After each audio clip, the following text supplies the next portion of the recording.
Well, I would like to thank the organization to let me explain our experience with swept source OCT. We measured choroidal thickness automatically with swept source in chronic Buchanan-Gerard disease. Well, as you know, swept source OCT may provide a safer and non-invasive quantitative and more objective approach to follow up chronic BKH. The course of chronic BKH is typically assessed qualitatively using indocyanine green angiography. In this study, we assessed the clinical value of automated measurement capabilities of swept source OCT to measure choroidal thickness, a quantitative approach. A prospective longitudinal case control study was done in a tertiary university hospital during 3 years follow-up. 25 chronic BKH patients were classified into 2 groups, a recurrent group with more than 12 weeks since diagnosis on treatment because of recurrences, and a quiescent group with more than 1 year without treatment and no recurrences. Subfoveal choroidal thickness was automatically measured with swept source using Triton, and an individualized analysis was done. Changes in thickness were compared to changes in visual acuity and ICGA findings to check for correlations. Here is the demographic tables. As you can see, we are going to talk about the chronic group. There was no statistical difference between gender and age with a control group. And the results were, from one hand, choroidal thinning and improved vision were associated with treatment. An increasing thickness and worsening vision were associated with a posterior relapse. Recurrent group had 24 posterior relapses, 41.6% asymptomatic, with no visual acuity changes. Quiescent group had 4 posterior relapses and 25% asymptomatic. All recurrences were diagnosed with swept source showed signs of inflammation on ICGA. Here is the table of the relapses of the recurrent group. As you can see, there were 24 relapses, 10 of them asymptomatic, 41.6%, and what we saw was that loss of visual acuity was not correlated with the amount of increase of subfoveal choroidal thickness.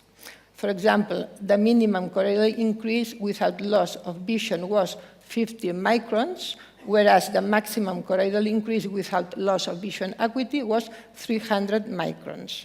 Here an example with only 21 microns of increase and loss of vision. And here is the table with the relapses of the quiescent group. There were only 4 relapses, only 1 without loss of vision. And here also the same. The loss of visual acuity was not correlated with the amount of increase of choroidal thickness.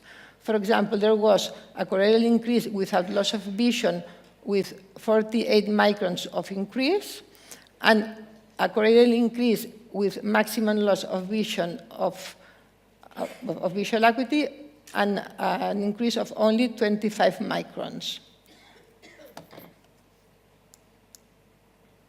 And here we are going to have several examples. Here is a bilateral relapse, symptomatic in right eye and asymptomatic in left eye. As you can see, there is a correlation between the information that we have with ICGA. As you can see, there are much more signs of inflammation with the angiography, comparing right eye to left eye. And also the same, we have much more information of inflammation with swept source. As you can see, this eye before the relapse had only 297 microns in the subfoveal area, whereas at the relapse, the thickness was 916. There were also multiple subretinal detachments. On left eye, the increase of choroidal thickness was not so important, and also that eye had no visual loss. Here is another example of a patient with an asymptomatic bilateral posterior relapse and signs of inflammation on ICGA. Here, the relapse was asymptomatic, and of course, there was an increase of choroidal thickness from 264 to 478 microns on right eye, and from 310 to 562. Another interesting example, this was a man with a bilateral asymptomatic relapse in whom the choroidal thickness before the relapse was very thin, only 173 microns in right eye, and also very thin in left eye. At the relapse, the thickness was, as you can see, much bigger, no? 425 microns in the subfoveal area. Another good thing that I think it's very practice with subsource is that you can have the color tables. You can see that blue color means that the choroid is thinner than the normal. When the choroid is normal, it's green, and when it is thicker than the normal, it's red. You can also have the image of the fundus. As you can see here, you have a typical BKH fundus with sunset glow, peripapillary atrophy, and hyperplasia of pigment epithelium.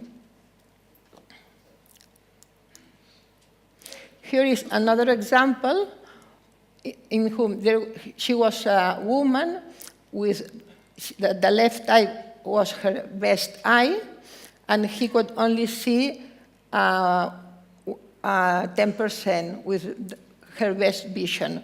The day before this visit, she said that he could feel a little bit of pain, but he was not conscious of having lost vision.